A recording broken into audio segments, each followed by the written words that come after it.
बिस्मिल्लाहिमिनश्शैतानिर्रजीम बिस्मिल्लाहिर्रहमानिर्रहीम अस्सलामु अलैकुम वरहमतुल्लाहि वबरकातुहू। आज के इस जनसभा के कन्वीनर वो सदर मेरे भाई जनाब हाजी आसिफ साहब, मंच पर बैठे जनाब बाबू खां साहब, सलीम नागौरी साहब, हरजी राम मेघवाल जी साहब, शहर खाजी मदनी साहब, भौरी खां साहब, शाकिर खां साहब, बाबू खान साहब, रियाज मोहम्मद खान साहब, रोशन खान साहब, सलीम नागौरी साहब और राजस्थान के मजलिस इत्तेहादुल मुस्लिमीन के कोर कमेटी के कन्वीनर मेरे छोटे भाई जनाब जमील खान साहब, एडवोकेट जावेद साहब, मोअज़्ज़िज़ हाज़रीन इकराम, मेरी इज़्ज़तदार माँ और बहनों, मेरे गय्यूर नौजवान साथियों, मैं आप तमाम का शुक्रिया अदा करता हूँ कि आप तमाम ने अपना कीमती वक्त निकाल कर आज के इस जनसभा में शिरकत की। मैं आपका दिल की गहराइयों से आप तमाम का खैर मुक़द्दम भी करता हूँ और आपका शुक्रिया भी अदा करता हूँ। जैसा कि आप तमाम लोग जानते हैं कि मजलिस इत्तेहादुल मुस्लिमीन ने राजस्थान की सरजमीन पर अपने सियासी सफर का आगाज किया है और मैं आपको ये बात बताना जरूरी समझता हूँ कि मजलिस इत्तेहादुल मुस्लिमीन पिछले 65 साल से भारत की सियासत में अपना हिस्सा अदा कर रही है और मजलिस इत्तेहादुल मुस्लिमीन ने 65 साल पहले जब सरजमीन हैदराबाद से अपने सियासी सफर का आगाज किया तो पहले मजलिस ने लोकल बॉडी के इलेक्शन में अपने कॉरपोरेटर्स को कामयाब करवाया। फिर उसके बाद उस वक्त आंध्र प्रदेश रियासत थी, मजलिस के विधायक मुंतखब हुए। फिर वक्त आगे बढ़ता गया तो मजलिस का एक पार्लियामेंट में मेंबर भी हैदराबाद की गय्यूर अवाम ने उनको कामयाब किया। आज हैदराबाद में मजलिस इत्तेहादुल मुस्लिमीन अल्पसंख्यक समाज मुसलमानों के लिए तालीम के मैदान में पिछले 35 साल से बल्कि पिछले 1984 में मजलिस इत्तेहादुल मुस्लिमीन ने एक मेडिकल और इंजीनियरिंग कॉलेज कायम किया। मेरे अजीज दोस्तों और बुजुर्गों, पिछले 40 साल से ये मेडिकल और इंजीनियरिंग कॉलेज कामयाबी से अल्हम्दुलिल्लाह चल रहे हैं।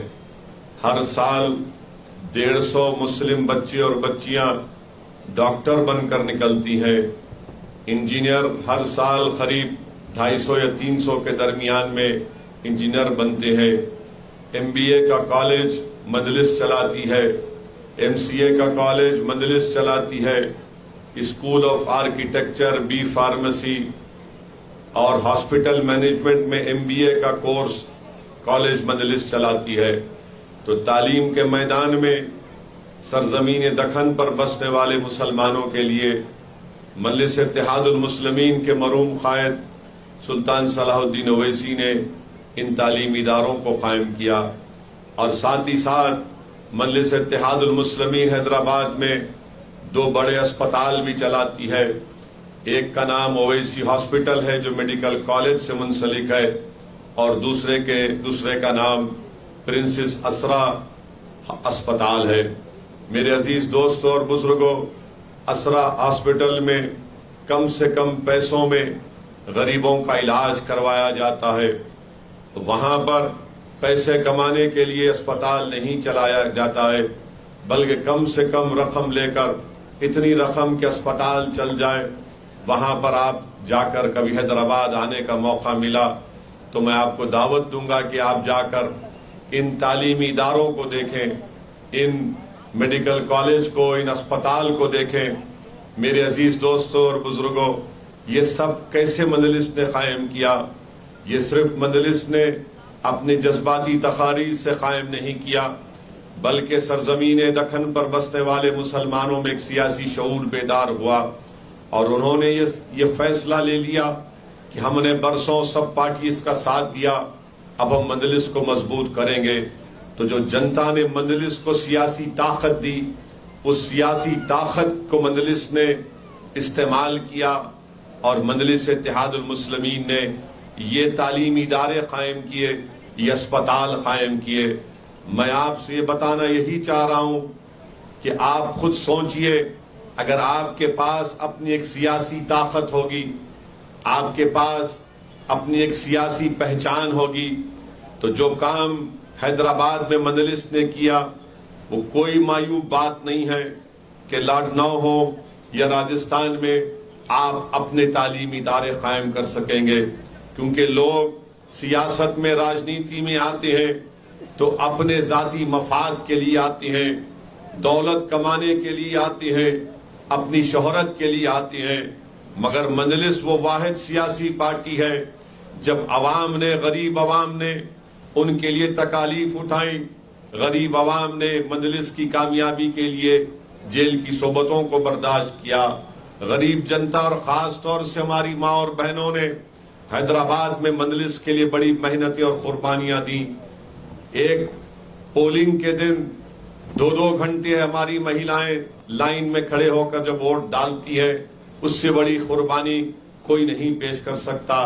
तो मजलिस ने उन कुर्बानियों की लाज रखी अल्हम्दुलिल्लाह, और ये तालीमी इदारे मजलिस इत्तेहादुल मुस्लिमीन ने कायम किए।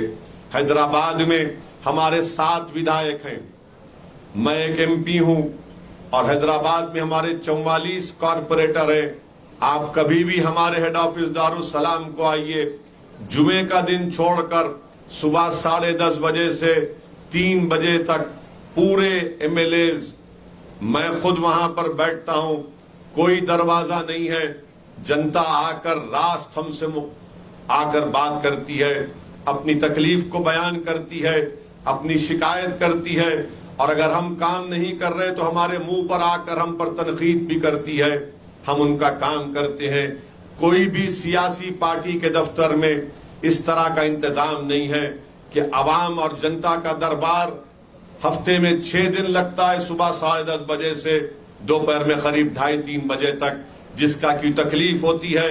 अगर हमसे वो उनकी मदद हो सकती है तो हम फौरन उनका काम कर देते हैं। मेरे अजीज दोस्तों और बुजुर्गों, मेरी ख्वाहिश यही है कि इस तरह का काम करने का तरीका राजस्थान में भी हमको बनाना है।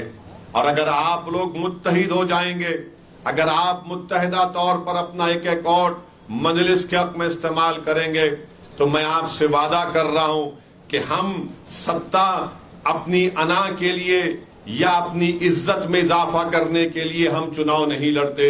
हम चुनाव लड़ते हैं कि जब सत्ता या हमारा विधायक बनेगा वो जनता को ताकतवर बनाएगा।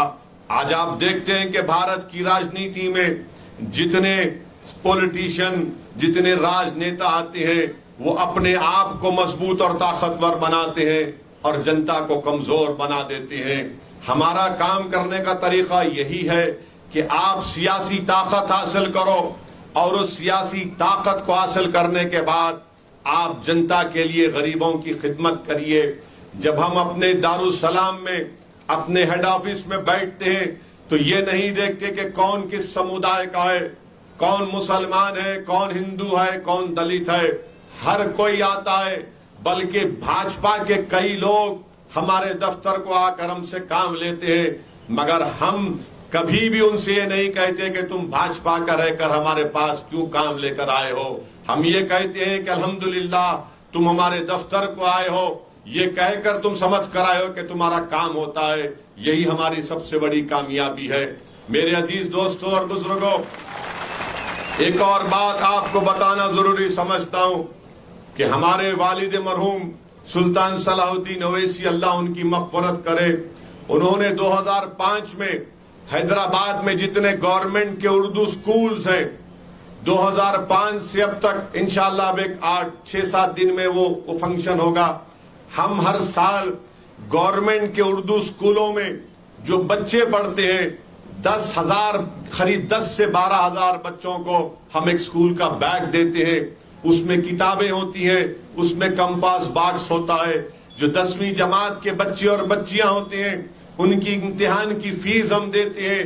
और जब 10वीं जमात का इम्तिहान होने से 2-3 महीने पहले हम एक मॉडल पेपर बनाकर उसकी किताबें मुफ्त में उन बच्चों को पूरे तेलंगाना की रियासत में बांटते हैं ताकि वो 10वीं जमात में अच्छे इम्तिहान से कामयाब हो जाए। और हमारे पास एक स्कीम है कि जब 10वीं जमात के बाद अगर कोई 80% लेकर आता है तो उस बच्चे को या उस बच्ची को, चाहे कोई भी लाओ, उर्दू के मीडियम में उसको 7,000 रुपए का कैश रिवार्ड देते हैं। अगर कोई 70% लाता है तो 5,000 देते हैं। और अगर किसी गवर्नमेंट के स्कूल का पास परसेंटेज 100% होता है तो स्कूल के हेडमास्टर और टीचरों को हम एक 7,000 रुपए का कैश रिवार्ड देते हैं, इनाम देते हैं, क्योंकि उनके हौसलों को बुलंद रखा जाए। ये आप देखेंगे कि मजलिस कैसा काम करती है हैदराबाद में। एक तो सियासी दफ्तर में बैठते हैं, जनता के सामने बैठकर उनका काम करते हैं। तालीम के मैदान में हमारे तालीमी इदारे मजलिस ने खोले, और फिर हेल्थ के मामले में अस्पताल मजलिस ने खोला। मेरे अजीज दोस्तों, मेरी इज्जतदार माँ और बहनों, ये भी हो सकता है राजस्थान में वो उस वक्त होगा जब आप एक सियासी ताकत और कुव्वत बनकर उभरेंगे। याद रखिए, ये लड़ाई असदुद्दीन ओवैसी और जावेद और जमील और आसिफ, हाजी आसिफ जो लड़ रहे हैं, ये लड़ाई हम आने वाले बच्चों के मुस्तकबिल को अच्छा रखने की लड़ाई लड़ रहे हैं। ये हमारी लड़ाई अपनी जात की लड़ाई नहीं है। ये हम अपनी अना के लिए नहीं लड़ रहे हैं, अपनी मकबूलियत के लिए नहीं लड़ रहे हैं। मेरे अजीज दोस्तों और बुजुर्गों, यही चीजें हैं जिसको देखकर लोग मजलिस इत्तेहादुल मुस्लिमीन से नफरत करते हैं और हम पर इल्जाम लगाते हैं कि वो बीजेपी से मिले हुए हैं या फुला टीम से मिले हैं। मैं बताना चाह रहा हूं आपको कि मेरे क्षेत्र में, हैदराबाद की पार्लियामेंट में, आज से 1.5-2 साल पहले जब म्युनिसिपल इलेक्शन हुए तो अमित शाह मेरे क्षेत्र में आए। आकर 2 घंटे उन्होंने वहां पर मेरे खिलाफ कैंपेन किया। भाजपाइयों ने उत्तर प्रदेश से वो बाबा को बुलाया और 4 घंटे उसको बस में बिठाकर हैदराबाद की खूबसूरती दिखाया। ये सब मेरे खिलाफ आकर मेरे खिलाफ काम करते हैं, मगर अल्लाह का फजल रहा, नबी करीम सल्लल्लाहु अलैहि वसल्लम का सदका रहा कि अल्लाह ने हमको भाजपाइयों पर और जालिमों पर कामयाब और कामरान करता रहा। मेरे अजीज दोस्तों और बुजुर्गों, ये काम मजलिस ने किया, इसलिए हमसे नफरत करते हैं। अरे जब इतने तालीमी इदारे हमने कायम किए, अस्पताल हमने कायम किए, ये बात सुन लो आप, जब मैं मर जाऊंगा तो मेरी औलाद को नहीं मिलेगा, ये मेरे परिवार और खानदान का नहीं होगा, ये कौम की अमानत है और कौम उसको चलाएगी सुबह क़यामत तक इंशाअल्लाह ताला। हमारा कोई हिस्सा नहीं है। अगर मैं जब मरूंगा, जब कभी अल्लाह का हुक्म आएगा, हम तमाम को जाना पड़ेगा। मैं अपने हेड ऑफिस में मेरी खबर नहीं बन सकती क्योंकि वो कौम की अमानत है। ये मिजाज, ये काम करने का तरीका मजलिस इत्तेहादुल मुस्लिमीन का है। मुझे अफसोस होता है कि जब हमारी दुश्मनी में हमारे लोग हमारी मुखालिफत करते हैं, मैं उनसे कहता हूं कि आओ आकर हमारा काम देखो। जब पूरे मुल्क में कोविड से लोग परेशान थे, मैंने हैदराबाद में हमने अपने पैसों से 1000 ऑक्सीजन के सिलेंडर, मजलिस के कॉरपोरेटर माजिद यहां पर मौजूद है, फोन आता था कि हमको ऑक्सीजन का सिलेंडर की जरूरत है। हमारे कॉरपोरेटर, मजलिस के मेंबर अपनी जान को जोखिम में डालकर उस घर पर ले जाकर ऑक्सीजन का सिलेंडर छोड़ते। जब ऑक्सीजन का सिलेंडर की कमी पड़ी तो लोगों ने कहा कि हमको वो क्या बोलते उसको, वेंटिलेटर नहीं, ऑक्सीजन कॉन्सेंट्रेटर चाहिए। तो किसी ने कहा कि बर्तानिया से आप मंगवाइए, तो मैंने बर्तानिया से 80 ऑक्सीजन कॉन्सेंट्रेटर मंगाए। लोग फोन करते थे, सुथाली मारने के लिए, एहसान जताने के लिए नहीं कह रहा हूं, लोग फोन करते थे, हम उनके घर को ले जाकर मुफ्त में देते थे। कई मर्तबा 10-10 मर्तबा ऑक्सीजन सिलेंडर को रिफिल करना पड़ता था। मंजलिस के जिम्मेदार अपनी गाड़ियों में, अपनी मोटरसाइकिल पर ऑक्सीजन का सिलेंडर, ऑक्सीजन कॉन्सेंट्रेटर रखकर उनके घर तक पहुंचाते थे। किसी से भी एक पैसा हमने नहीं लिया। लोग रात में फोन करते थे कि असदुद्दीन ओवैसी, मेरी मां को अस्पताल में बेड नहीं मिल रहा है। हम रात भर तमाम जिम्मेदार मजलिस के जागते और उसके बेड दिलाने की कोशिश करते। आपको याद होगा कोविड में जब लोगों का इंतकाल हुआ, उनकी मौत हुई, तो बहुत से समाज के हमारे हिंदू भाइयों ने मुझसे आकर कहा कि असदुद्दीन ओवैसी साहब, ये मसला हिंदू मुसलमान का है। यहां पर अगर कोई मुसलमान मरता है तो मुसलमान कब्रिस्तान में कोविड से मरने वालों को तदफीन करने की इजाजत नहीं दे रहे। हिंदू समाज में अगर कोई मरता तो कहते कि नहीं नहीं, यहां मत लेकर आओ। मैंने सरकार से बात करके जमीन दिलाई हमारे हिंदू भाइयों के कि अगर जो कोविड का पेशेंट होगा उनको ये जगह मुख्तसस करवाई। जहां पर शमशान घाट में लोग नखरे कर रहे थे, उसमें भी भाजपा के लोग, तो मैंने फोन करके कहा कि हरकत नहीं करना। कोविड की बीमारी सारी दुनिया में, मुसलमानों से समझाया। और शहर के बाहर एक गवर्नमेंट की जमीन थी, हमने वहां पर गवर्नमेंट से लेकर वहां पर उनकी तदफीन मुफ्त में कराने का इंतजाम किया। लोगों ने आकर, मुफ्ती इकराम ने आकर कहा कि ओवैसी साहब, कोविड का पेशेंट तो मर रहा है, मगर सरकार ये कह रही है कि उसकी तदफीन में कोई शामिल नहीं होगा। सिर्फ अस्पताल से जनाजे को लेकर जाएगा, लाश को लेकर जाएगा, और कब्रिस्तान में सिर्फ खानदान के 2 लोग खड़े होंगे। मैंने पूरे भारत में, आप पूछ लो, हैदराबाद में आकर मुफ्तियों से फतवा लिया, चाहे वो देवबंद के हो या बरेलवी के हो या जामे निजामिया के हो या अहले हदीस के हो या शिया हो, हम इन सबको बिठाकर मीटिंग किए। उन्होंने कहा कि हाँ, जिस कोविड के पेशेंट का इंतकाल अस्पताल में होता है तो आप अस्पताल में उसको गुस्ल इस तरह से दीजिए और एक कॉटन का कपड़ा उसके लपेट दीजिए, फिर उसको बैग में रख दीजिए और नमाज जनाजा कब्रिस्तान में 2 लोग या 3 लोग पढ़ लेंगे। ये काम मजलिस करती है। हम कोई ऐसा इलेक्शन नहीं जीतते, ये हमारे काम करने का तरीका, ये हमारा जज्बा है। मेरे अजीज दोस्तों और बुजुर्गों, मेरी आपसे ही गुजारिश है कि राजस्थान में आप एक मर्तबा मजलिस इत्तेहादुल मुस्लिमीन को अपनी दुआओं से, अपनी सरपरस्ती से एक बार नवाज कर देखिए। जो काम हमने हैदराबाद में भी कर रहे हैं वो इंशाअल्लाह ताला हम राजस्थान में भी कर सकते, मगर कब करेंगे? जब आप एक सियासी ताकत बनेंगे, जब आपके विधायक जीत कर जाएंगे, जब आपका जिला परिषद में आपके लोग जीत कर जाएंगे। अगर आप ये समझेंगे कि नहीं नहीं, दिमाग में शक पैदा होगा, ने कैसे हम अपने विधायक को बना पाएंगे? याद रखिए, हमारे दिमागों की ट्रेनिंग इस तरह कर दी गई है कि जब बच्चा पैदा होता है मुसलमानों में तो घर के बड़े बुजुर्ग को बुलाकर कहते हैं कि इसके कान में अज़ान दे दो।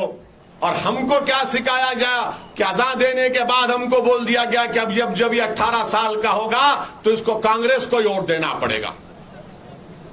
ये हमको बना दिया गया है, ये हमको सिखाया दिया गया है। हमारे दिमाग में ये लोग बोलते हैं कि वोटिंग मशीन में चिप में कुछ खराबी है। मैं कहता हूं हमारे दिमाग में बात डाल दी गई है कि बेटा तू 18 साल का होगा तो कांग्रेस को वोट देना।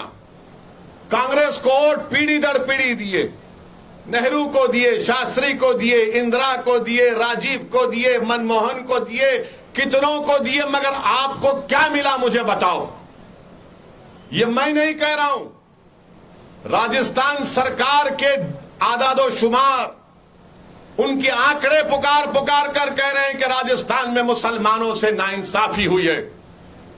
आप ही के इस विधानसभा में क्या यह बात सच नहीं है कि मुस्लिम बस्ती में एक ही स्कूल है 12वीं जमात का? है नहीं है, एक ही स्कूल है। भाई विधायक जी से पूछते कि भैया तुम्हारी सरकार, तुम्हारा मुख्यमंत्री, तुम ताकत में, प्रशासन तुम्हारा गुलाम, तुम एक 2 स्कूल तो खुलवा देते ताकि हमारे बच्चियां पढ़ती, हमारे बच्चे पढ़ते। वो नहीं करवा सकेंगे। इनको डर है कि मुसलमान जब पढ़ना शुरू कर देगा, जब वो पढ़ लेगा तो इनके सर पर बैठकर इनको हुक्म देगा, इसलिए नहीं पढ़वाना चाहते मुसलमानों को। 12वीं जमात का एक ही स्कूल इस विधानसभा में, अशोक गहलोत की सरकार, विधायक भी उनका, प्रशासन भी उनका। अच्छा, पीने का पानी हफ्ते में एक मर्तबा कभी आ गया तो आ गया। अब ये पीने का पानी का इंतजाम भी आप नहीं कर सके। भ्रष्टाचार इतना, करप्शन इतना कि जिसको रेड हुई थी कि उसके पास से करप्शन में उसको पकड़ा गया, माशाअल्लाह दोबारा बैठा हुआ है। यानी अशोक गहलोत की सरकार को भ्रष्टाचारी चाहिए, क्योंकि अकेला नहीं खा रहा है। वो आपसे ले रहा है तो ऊपर तक सबको दे रहा है, सबको दे रहा है। इस पर ताली मारिए।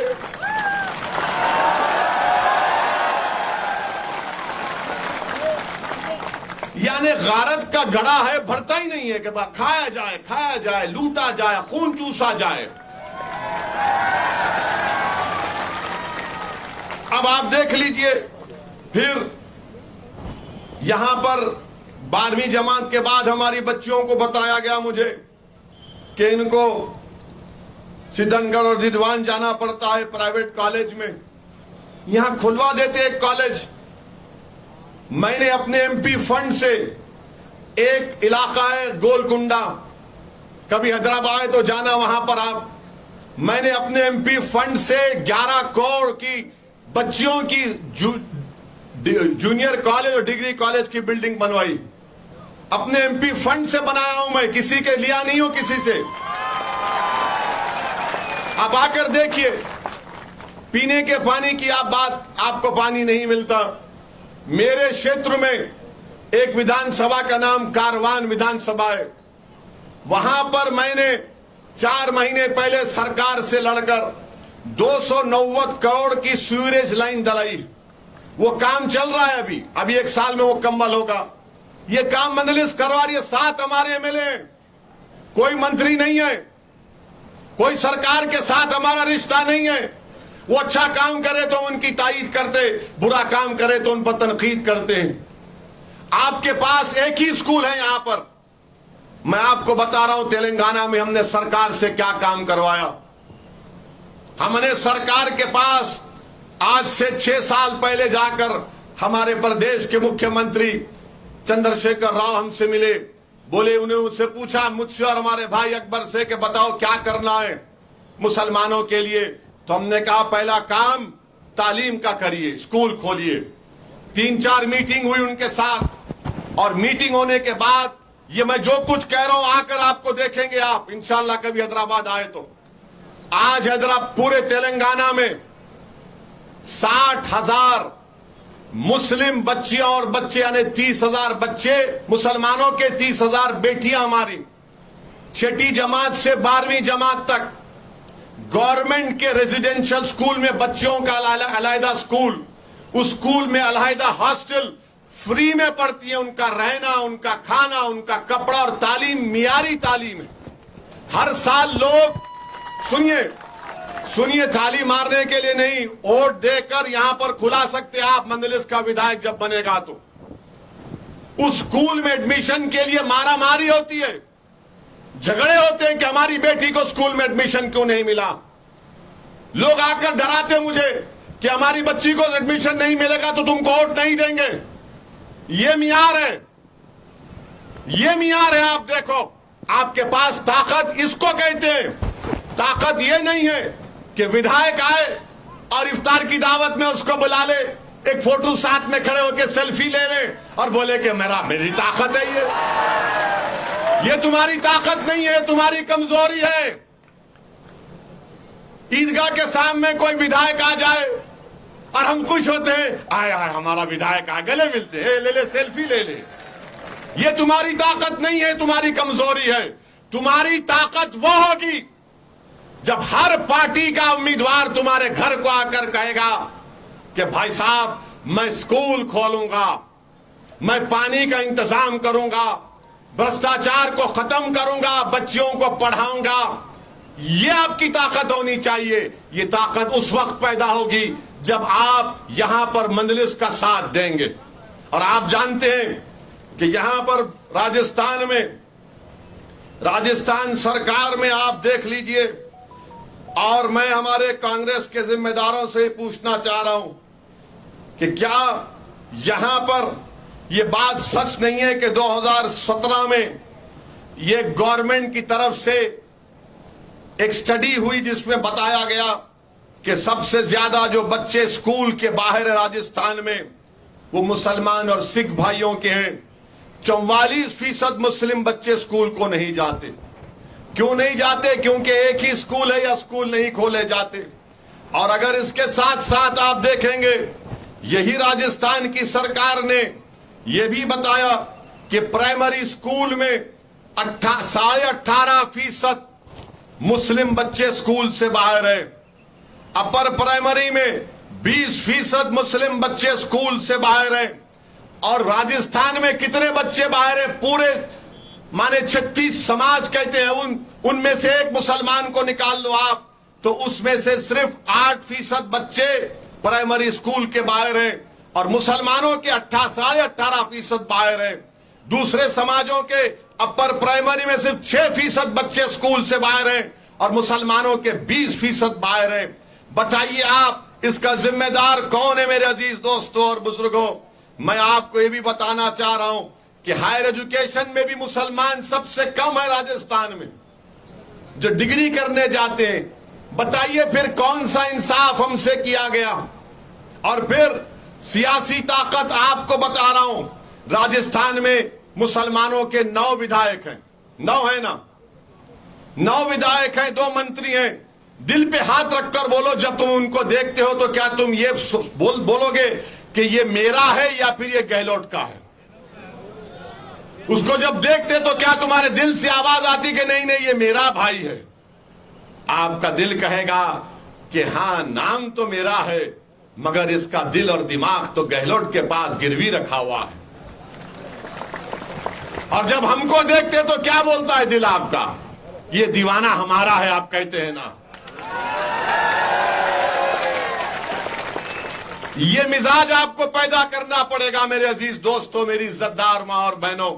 मैं आज के इस जनसभा से राजस्थान के हमारे जाट भाइयों को उनकी सियासी शऊर की मुबारकबाद देता हूं।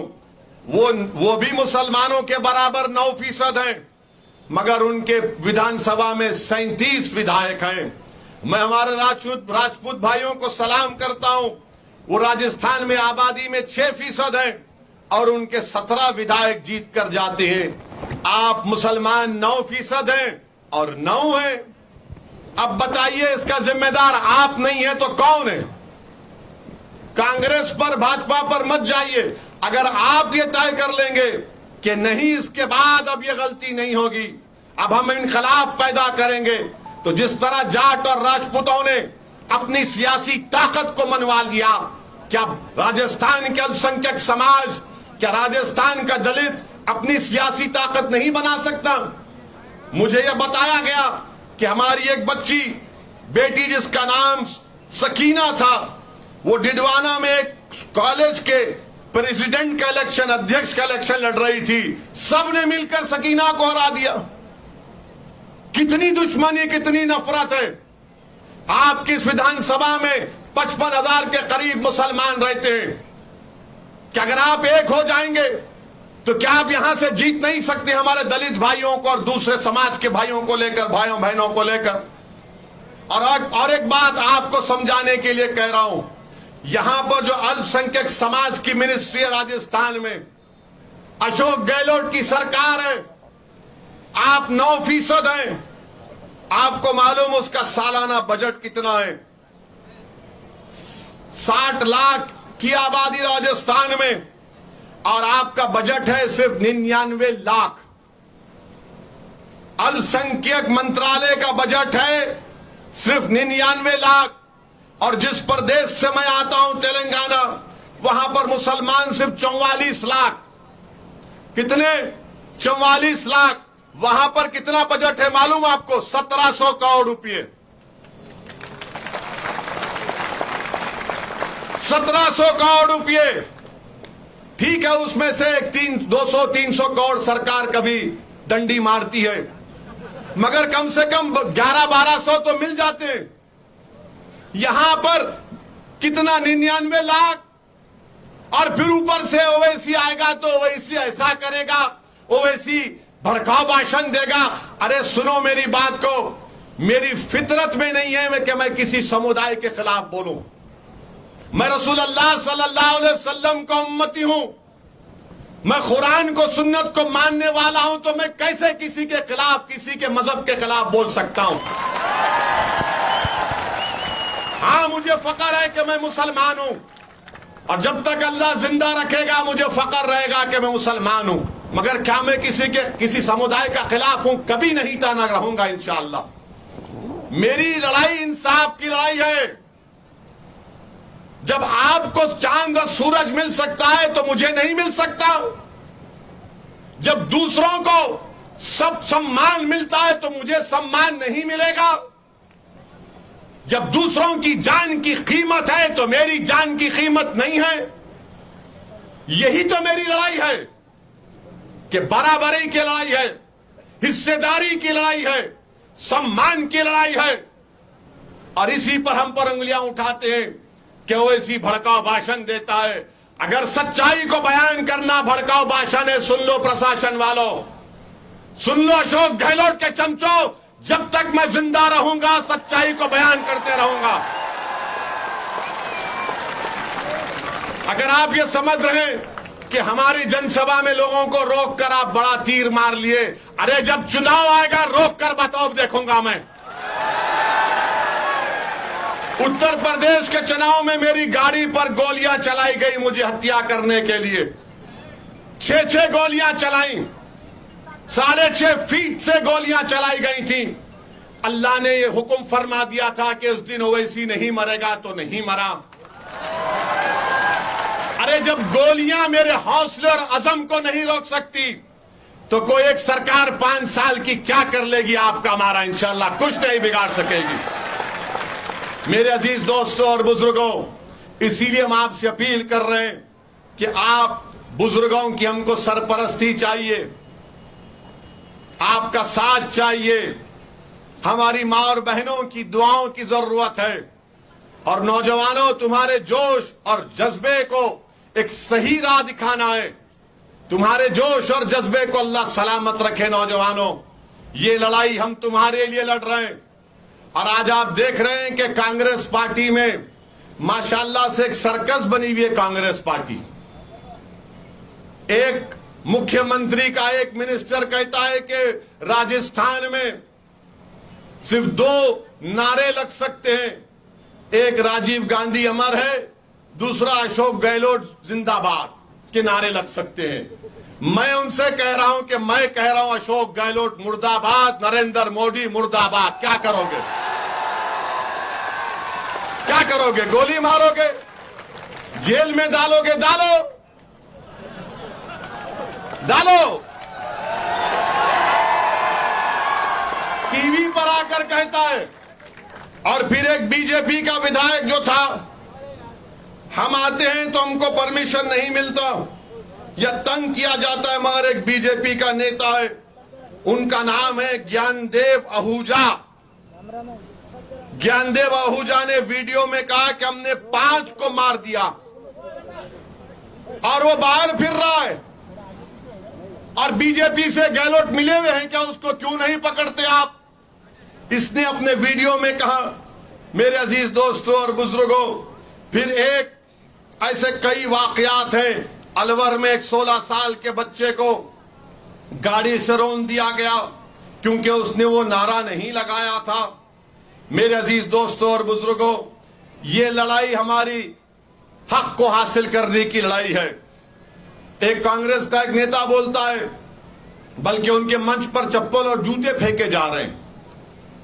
कांग्रेस के जनसभा में चप्पल और जूते फेंके जा रहे हैं। वो दुकान लगा दिए जूतों और चप्पल की।